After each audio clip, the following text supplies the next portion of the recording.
The pursuit of military superiority has led to the creation of many unique, strange, and sometimes just plain weird weapons. While some of these inventions have been used in warfare, others were just too strange or impractical for real battles. The U.S. Army, with its big budget and love for trying new things, has had its share of these unusual ideas. This video explores 10 interesting weapons that, for different reasons, were not adopted by the U.S. Army. These unused technologies show us how creative humans can be and how complicated war can be. With that said, let's dive in. Number 10. Vortex ring guns.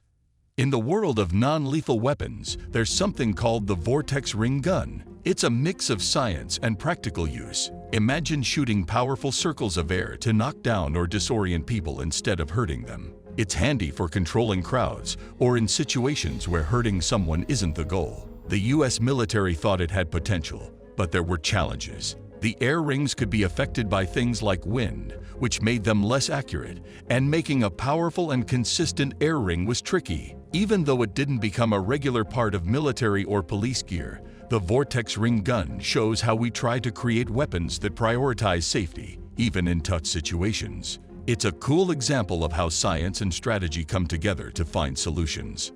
Number 9. The aerial battleship.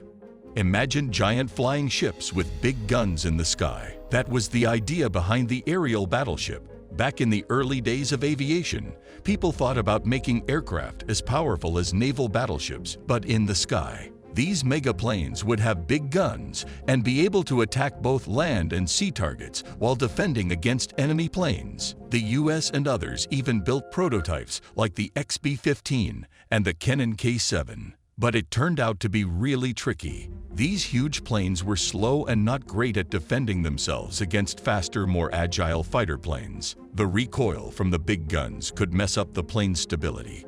As technology improved, smaller bombers with smart bombs and long-range missiles made the idea of aerial battleships obsolete. Even though it didn't work out, the idea shows how creative military minds can be as they adapt to the changing ways of war. Number 8. Pigeon-guided missiles. During World War II, there was a unique idea blending biology and warfare, using pigeons to guide missiles. This idea came from B.F. Skinner, a famous psychologist. He believed pigeons, trained through operant conditioning, could accurately guide missiles to enemy targets. Here's how it worked. A pigeon sat in the missile's nose, facing a screen displaying the missile's path. If the missile strayed off course, the pigeon would peck the screen. This pecking adjusted the missile's fins to correct its path. The U.S. military funded Skinner's research, and there were successful tests where pigeons guided mock missiles to images of enemy ships. However, relying on birds in real combat raised doubts, and rapid advances in electronic guidance systems made pigeon guidance obsolete. By 1944, funding for the project stopped, and it became a curious wartime experiment. Number 7. Steam-powered chain gun. Imagine a gun that used steam, like the old steamboats and trains. That's what the steam-powered chain gun was all about, born in the 19th century when steam powered various machines. Here's how it worked. Steam was produced by a boiler, and this steam drove a piston, rapidly firing bullets one after another. It aimed to achieve what modern automatic guns do, but instead of gas or recoil, it relied on steam power. Even Richard Gatling, the inventor of the famous Gatling gun, experimented with steam before choosing the crank mechanism. The idea was that steam could provide continuous firing without manual cranking, unlike the Gatling gun. However, there were significant issues. The steam-powered gun was cumbersome, requiring a boiler, water, and coal storage, making it impractical for battle. Maintenance was also a challenge as boilers needed constant attention to prevent explosions and maintain steam pressure. As firearms advanced with gas and recoil mechanisms, steam power became obsolete. Number 6. McNamara's Flying Jeep. In the 20th century, there were significant advancements in cars and airplanes. During this time, there was an idea for a versatile vehicle, a flying jeep, capable of handling rugged terrain on the ground and taking flight when needed, providing the military with flexibility. One notable attempt was McNamara's Flying Jeep, also known as the HE-1 Aerocycle, designed in the 1950s for soldiers with minimal flight training. Unlike traditional planes, the HC-1 was controlled by the pilot's body movements, aiming for ease of learning and quick deployment. Visually, the HC-1 had a distinctive appearance. The pilot stood on a platform enclosed by a protective cage, with 2 rotors below for flying. However, it faced several challenges. The control system, though theoretically sound, was challenging in practice. The vehicle's design made it unstable and difficult to handle during complex maneuvers. Additionally, the pilot's exposed position made them susceptible to enemy fire and other hazards. By the late 1950s, after test flights and recognizing its limitations, the U.S. Army chose not to proceed with the HC-1 aerocycle project. Number 5. Krumlov Curved Rifle. In World War II, there was a unique idea involving pigeons and missiles. B.F. Skinner, a famous psychologist, proposed training pigeons using operant conditioning to guide missiles accurately to enemy targets. A pigeon inside the missile's nose faced a screen showing the missile's path. If the missile veered off course, the pigeon would peck at the screen, transmitting commands to adjust the missile's fins. The U.S. military funded Skinner's research, and successful tests had pigeons guide mock missiles. However, relying on birds in combat raised doubts among military leaders, and advancing electronic guidance systems made pigeon guidance obsolete. By 1944, funding for the project ceased, becoming a curious wartime experiment. Number 4. The Bat Bomb.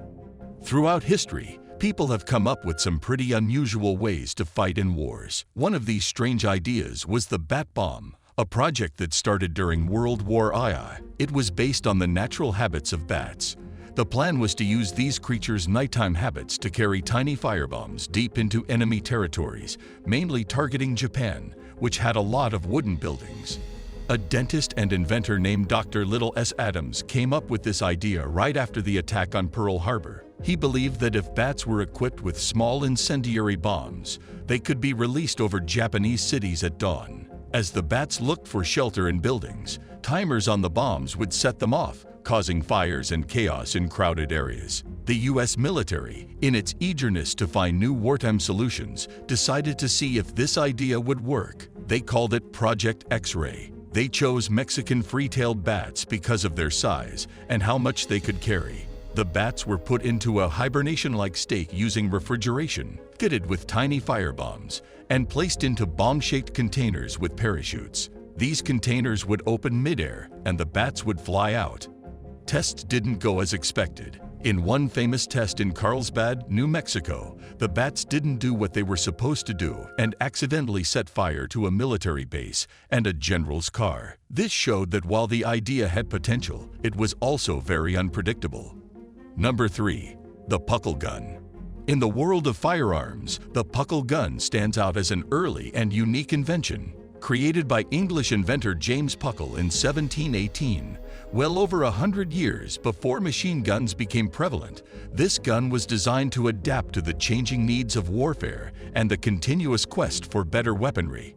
Primarily intended for use as a defensive weapon on ships, the Puckle gun featured a flintlock design with a revolving cylinder. This cylinder could hold multiple preloaded charges, enabling the gun to fire much more rapidly than the muskets of its time. It could shoot about 9 rounds in a minute, a significant improvement compared to the standard 3 rounds per minute for conventional firearms. An interesting aspect of the Puckle gun was its use of 2 types of ammunition. It fired regular round bullets against Christian adversaries, but square bullets against what Puckle referred to as Turks, believing that square bullets would inflict more damage. This distinction reflects the biases and cultural attitudes of that era, even in weapon design. However, despite its novelty, the Puckle gun had its share of issues. Its intricate design made it costly to manufacture, and reloading it was a complex task. Additionally, because it was quite different from other firearms of its time, it required specialized training and maintenance. Number 2. The Davy Crockett Tactical Nuclear Recoilless Gun. During the Cold War, when superpowers were in an arms race, the U.S. Army introduced a game-changing weapon called the Davy Crockett Tactical Nuclear Recoilless Gun. This was no ordinary gun. It was a portable launcher for nuclear bombs, reshaping military strategy by bringing nuclear power to the battlefield. Developed in the late 1950s, the Davy Crockett came in two sizes, the bigger one for jeeps and a smaller version on a tripod for infantry. Both fired the M388 nuclear projectile, equal to 10 to 20 tons of TNT. The idea was to give U.S. troops an edge in potential conflicts in Europe against the Soviets. The gun's concept was simple. When fired, the nuclear projectile moved forward, and a blast from the back canceled out the recoil, keeping the weapon steady. However, it had a limited range, reaching only a few hundred meters to a couple of miles. This short reach meant deploying units could be exposed to radioactive fallout. Davy Crockett's operational life was short, retired from the U.S. arsenal by the early 1970s. The weapon's restricted range, combined with the catastrophic consequences of tactical nuclear warfare, made it too risky for the battlefield. Number 1. Jumping bombs. The jumping bomb, also known as the bouncing bomb, is one such creation born out of the need to target enemy infrastructure in a unique way. Developed during World War I by British engineer Barnes Wallis, the jumping bomb was designed to skip over water surfaces like a stone before striking its target, particularly German dams. These dams were critical targets, but traditional bombing methods faced challenges due to torpedo nets protecting them from underwater attacks. The most famous use of the bouncing bomb occurred during the Dam Busters raid in 1943, when the Royal Air Force's 617 Squadron attacked several German dams. Although the mission was perilous due to low-level flying and formidable defenses, it achieved some success by causing significant flooding and damage to infrastructure. The jumping bomb exemplified the fusion of physics, engineering, and tactical innovation. Although it wasn't extensively used after the initial raids, it remains a symbol of creative problem-solving in warfare. Alright guys, that wraps up our video for today. If you enjoyed watching this, please do well to give us a thumbs up and hit the subscribe button for more.